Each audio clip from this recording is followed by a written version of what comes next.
Hey y'all, Tim Bratz here. Welcome to the Legacy Podcast. Today we're sitting down with Sean Holmes, who owns Nectar Eyewear. We did an episode with him last week about his entrepreneurial journey, how he started this eyewear brand of sunglasses and really leaned into the kind of the Southeast Coast vibe and the outdoorsy type vibe. And he's got an awesome brand, awesome reputation here in the Carolinas. And he's growing like crazy and got a lot of cool stuff that he's working on. So if you didn't watch the episode last week, definitely go back and check that out. This week we're gonna be talking all about the product development side. I think it's really interesting to see how to build a product-based business, how to go to China and have something developed, how to put different SKUs in place, how to test out different prototypes, and you'll hear about his 3D printing and all the cool things that he does on how to bring out the cool, new, next best sunglasses. So let's go dive into how to build a product-based brand in the sunglass space.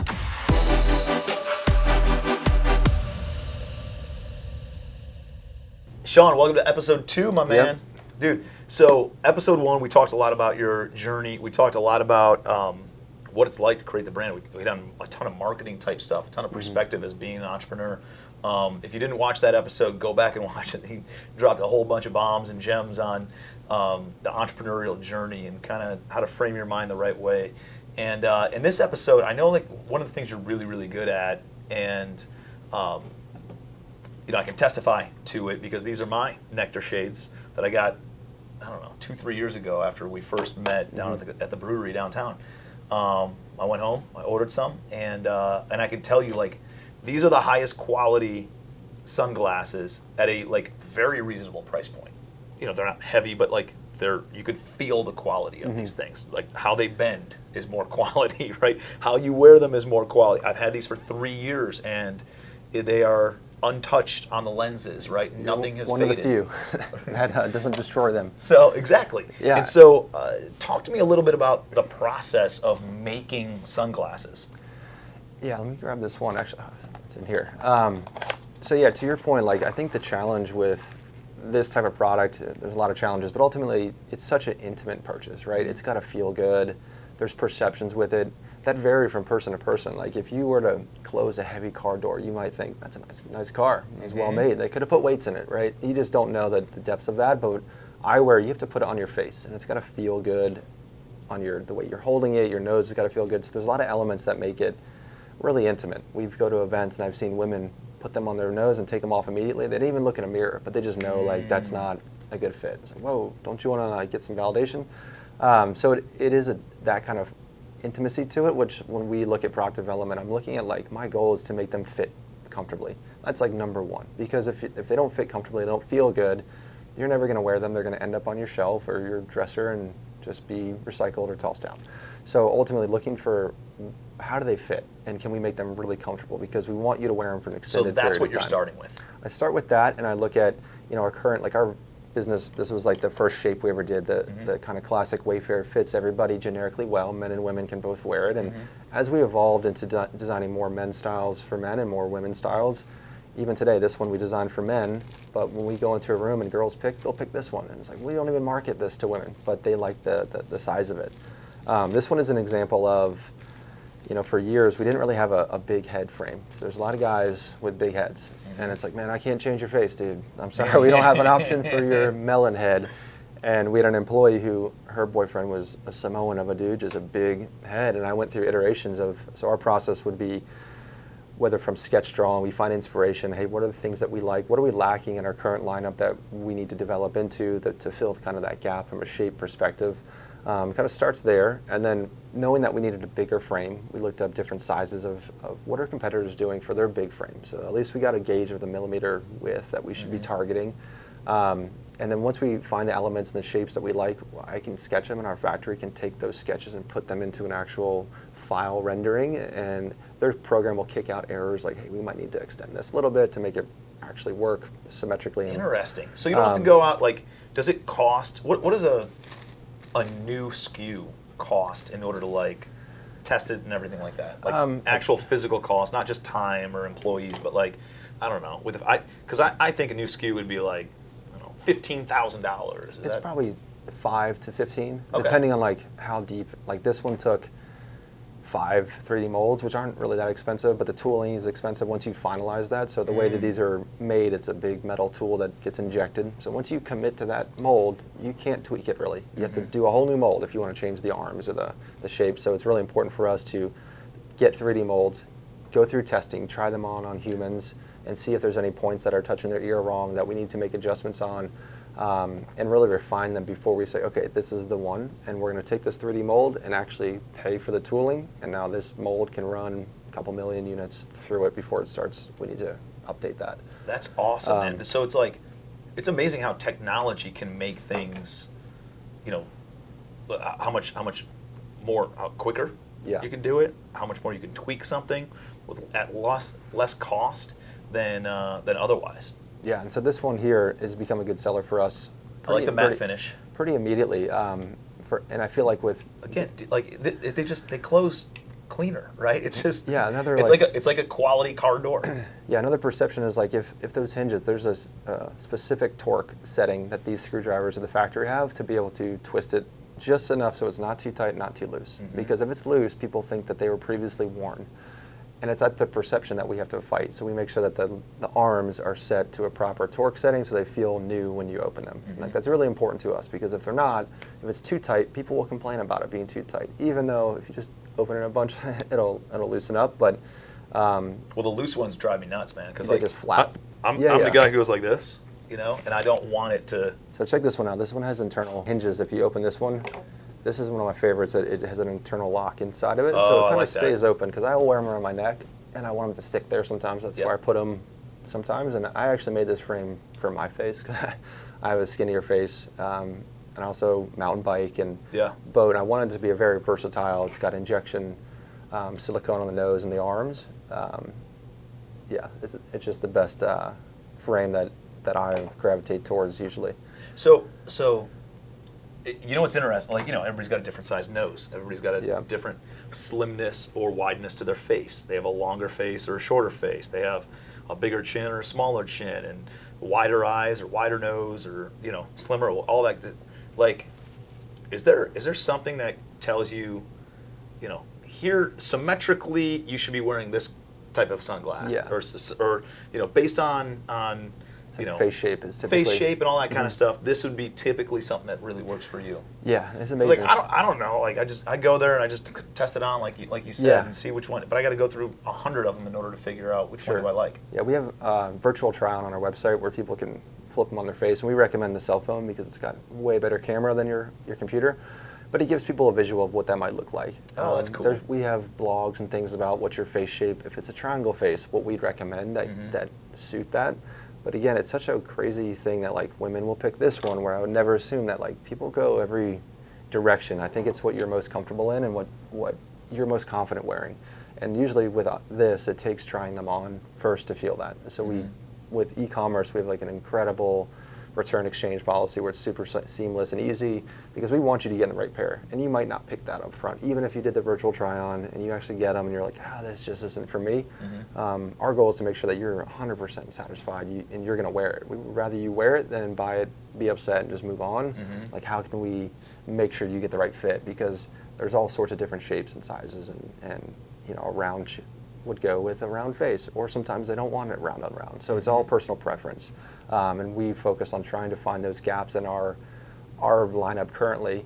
And there's so many designs. Like when we go to factories, they probably have a showroom that's 10 times as big as this with 2,000, 3,000 different new styles that are just so crazy fashion forward that that's not our world. Ours is like, how do we mix fashion and function and make sure they perform?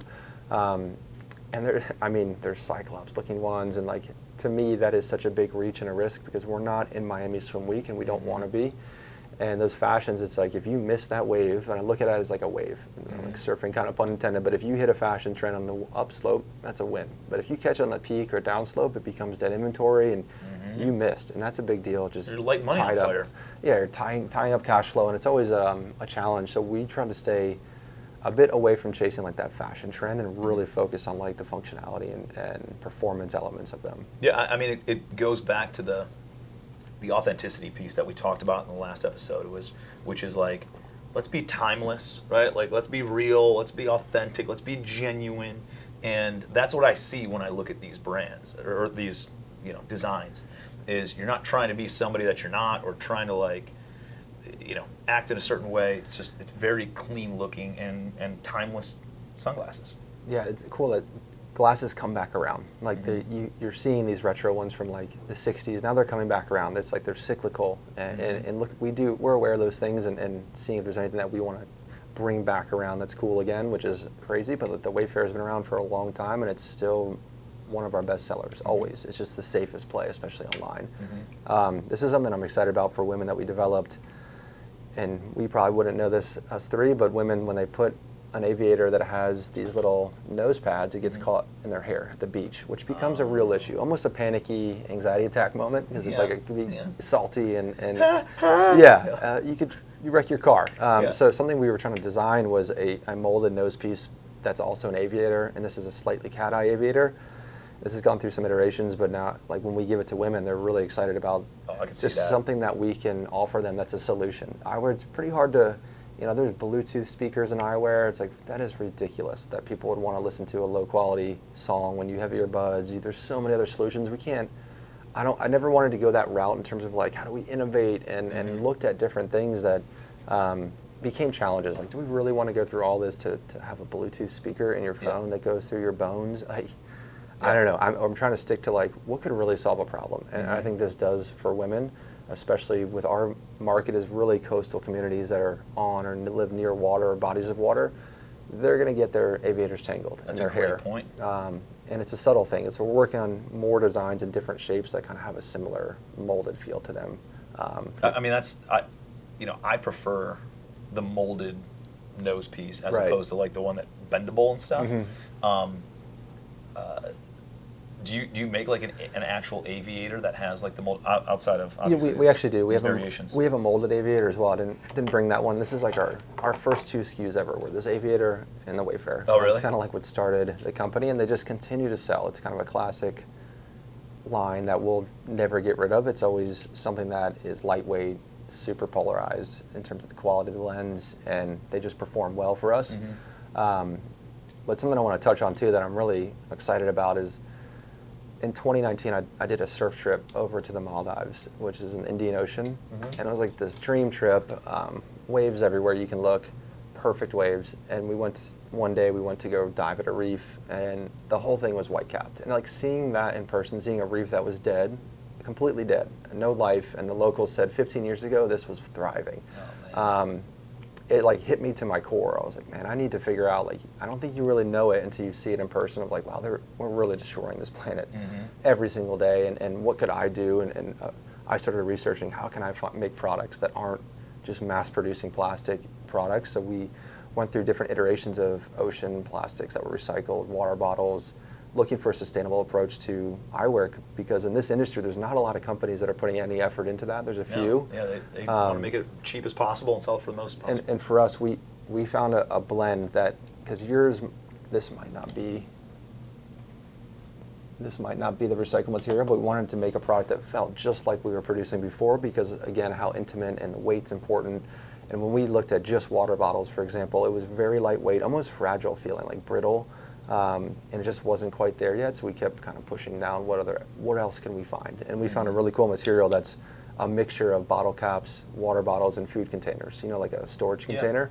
It just gave it that weight and density that made me feel like, so this is fully recycled material. Wow. So it feels really similar to what you had. It feels exactly the same. And it feels good that it's repurposed and it has a second life now. Yeah, it feels... I can tell it's a little bit lighter, maybe. Like, I wouldn't be able to tell. Yeah, it's tough to comparing, but the quality feels exactly the same, right? Like the roundedness, the open, the close, the look of it is exactly the same. That's awesome that you can kind of, Yeah, we put this little logo in here that says reframed as like a repurposed, recycled kind of Yeah. logo. Yeah, man. And I think I'm going to change that to something else. So are there certain sunglasses that have this, or are you trying to convert everything to it? So right now about 70% are all made of that. Something like this, unfortunately, with our material with the injection silicone, this material, we haven't quite figured out how to hold in there well. It will come out. So these are just a slightly different material right now, and the goal would be to convert them over. Yeah, they're much more flexible, but that will actually hold the rubber silicone in there, and it just adheres nicely, just due to the materials makeup of it. Yeah, I like that. But a lot of our products now, majority of them are made from the recycled, sustainable material. These are the Follies. Yeah. That's awesome, man. Like and it shows your brand outside of just a marketing perspective of like who can I appeal to sell the most sunglasses. It's like, no, we're trying to make an impact. We're trying to make a difference. There's an actual meaning and purpose and mission behind what we're doing and what we stand for. And you know, this came about because you enjoy travel, you enjoy the earth, you enjoy the outdoors, you enjoy surfing, you enjoy hiking, you enjoy doing those things.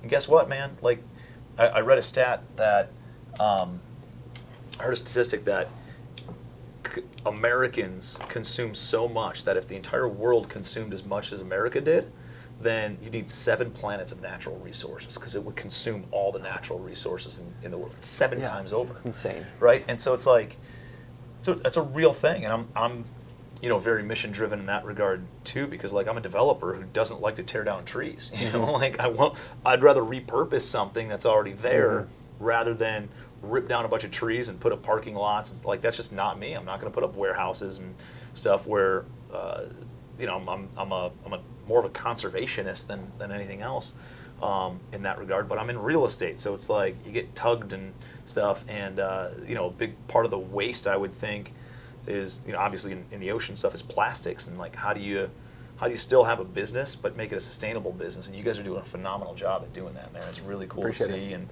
yeah, it's easy to get pulled down like the cheaper route. Oh, you don't need to use this. Like, it's more expensive to use this material, but ultimately, like, I know that's making some sort of impact long term for my kid to grow up and be able to, you know, experience the things that I love the most, without it being like, well, remember 20 years ago when it used to be thriving and now it's not. And that's my biggest fear going forward, is that he won't get to experience those things like I did, especially with like the ocean, just the life in the ocean. It's a crazy environment that's so susceptible to what we consume and what we throw away, and litter and all the other things that end up in it.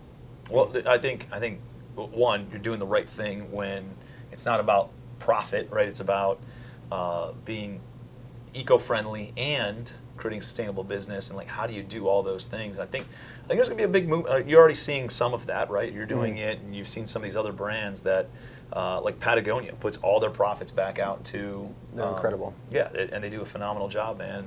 And it's, you know, why I'm a big believer in that brand. And I purposefully will go and spend a couple $dollars more in order to get Patagonia gear rather than somebody who doesn't, you know. And what's amazing, dude, is like you got awesome quality, you've got awesome designs, you're paying it forward and doing the right thing for the environment, and like, it's amazing to me that you could still sell them at the price point that you're selling them at, because these should be $100 plus sunglasses, right? $150, $200 sunglasses, and you're like, they start at what, $60? Yeah, $49 to $69 is like our average. $50 to $70 is the average sunglass here, and it's like, it's amazing that you can check all those different boxes, and like it would not surprise me at all if you guys just take this thing and see this insane growth trajectory. I know you've already had a lot of success and a lot of cool things going on, man, but I can't imagine what it's going to look like as soon as, like,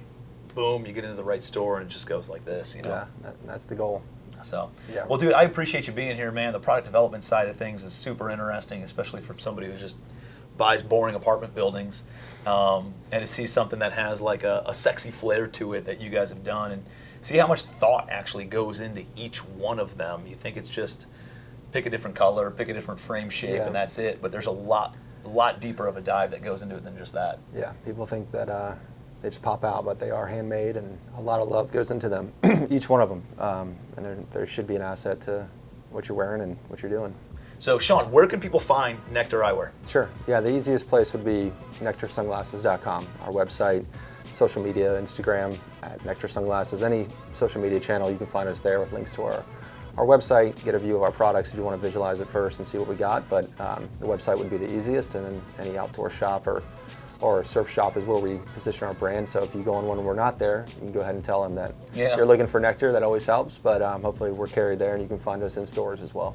Awesome. And we'll tag all those different links and all the different social media handles in the show notes. So make sure you guys are connecting with them. Check these out. I mean, they're I'm telling you, they're my favorite sunglasses. It's not, it's at a price point that if I sat on it and broke it, if I lost them, it's not the end of the world, right? Where you're not spending $200, $300 on a pair of sunglasses. But at the same time, it's just as good, if not better quality than the stuff that you're spending $200 or $300 on. And you've got the whole array of, colors, shapes, sizes, lens colors, all of it. And they're literally my favorite sunglasses, my man. These are the ones that I keep in the car and going 3 years strong at least on these things. And I wear them all the time. So Yeah. I appreciate you. Yeah, likewise.